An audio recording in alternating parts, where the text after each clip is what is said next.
Assalamualaikum warahmatullahi wabarakatuh. Sebelum kita masuk ke pembahasan, kita lihat video ini sebentar.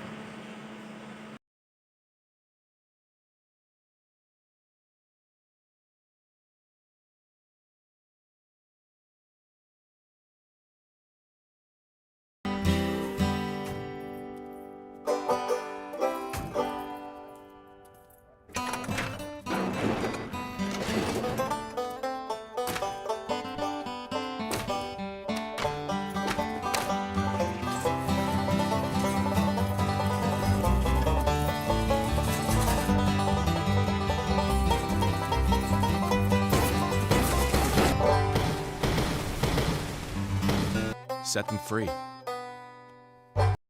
Nah, dari video tadi kita bisa tahu bahwasanya tadi pembawa truk Pepsi dan Coca-Cola berlomba-lomba untuk menaruh minumannya ke toko, tapi malah hancur semua.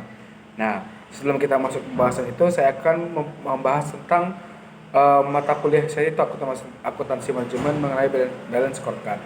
Nah, nanti materi ini berkaitan dengan video sebelumnya, oke? Oke.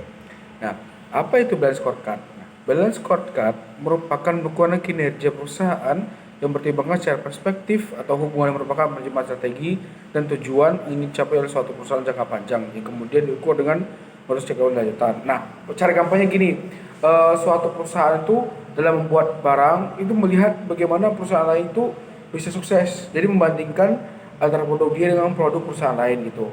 Atau misalnya gini, suatu perusahaan punya barang A yang terlaris, nah bagaimana perusahaan B itu bisa untung dengan meniru hasil dari perusahaan A tapi dimodifikasi agar tidak terlalu mencolok atau terlalu bagus. Nah, alasan melakukan balance scorecard ini ada 4. Pertama, ada banyak, salah satunya ada kompetisi dari perusahaan atau persaingan bisnis. Nah, sama seperti yang banyak di seluruh lingkungan ya, banyak perusahaan-perusahaan yang melakukan ATM, itu amati tiru modifikasi.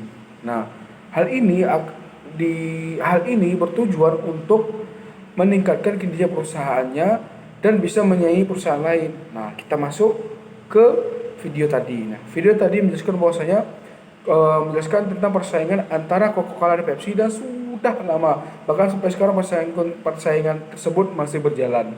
Karena kenapa? Nah, awal mulanya Pepsi dan Coca-Cola itu awal mulanya minuman soda pertama kali dibuat oleh Coca-Cola pada tahun 1886.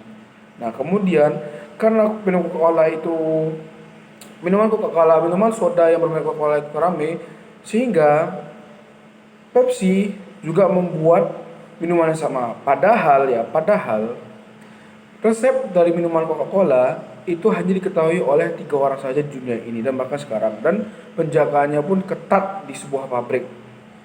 Namun dengan hebatnya Pepsi berhasil membuat minuman yang sama dan bahkan rasanya lebih banyak. Bahkan rasanya hampir sama, dan bahkan juga ada beberapa rasa lain di Pepsi itu. Nah, mulailah dari sini persaingan hebat antara keduanya.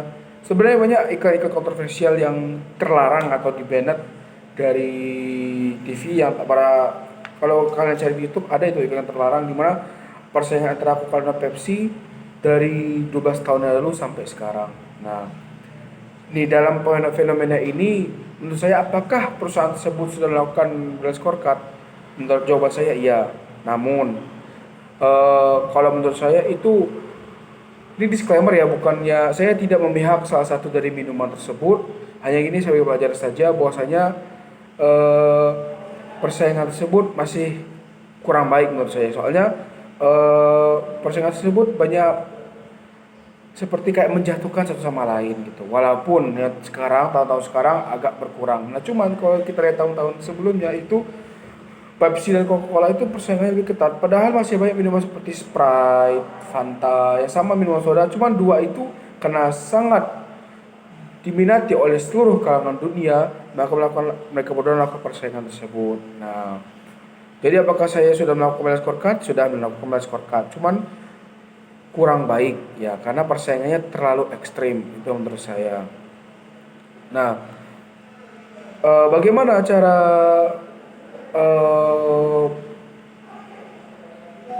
kita sebagai mahasiswa dalam memperhatikannya. Iya, kita bisa lihat bagaimana kita jika melakukan suatu usaha atau bisnis, kita bisa melakukan blind scorecard dengan ATM.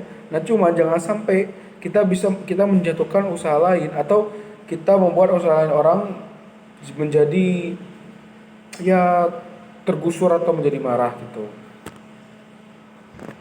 Nah, seperti Pepsi dan Coca-Cola